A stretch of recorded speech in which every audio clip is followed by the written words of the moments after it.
ఎందుకు హైదరాబాద్లో మీరు చూస్తలేరా?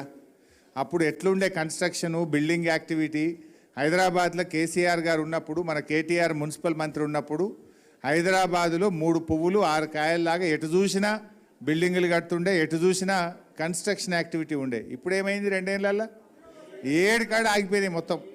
రేవంత్ రెడ్డి వచ్చినాక అంత ఆగం. ఇవాళ కాంగ్రెస్ వాళ్ళ కథ ఎట్లుందంటే, ఇంట్లో ఈగల మోత, బయటకు పోతే పల్లకీల మోత. ఈ పంపకాల్లో తేడా వచ్చి మంత్రులు, ముఖ్యమంత్రులు రోజు దనుకుంటురు.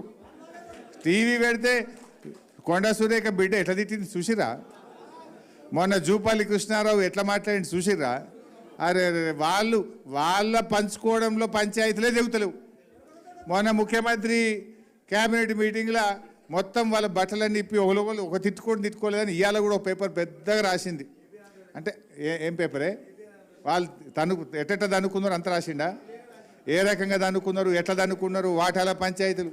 వాళ్ళు ప్రజల గురించి చూస్తలేరు, వాళ్ళు దనుకోవడానికే సరిపోతలేదు. సో అందువల్ల ఇలా ప్రజలకు కూడా అర్థమైంది. అందుకే మళ్ళా కేసీఆర్ వస్తేనే ప్రజలకు మేలవుతుంది.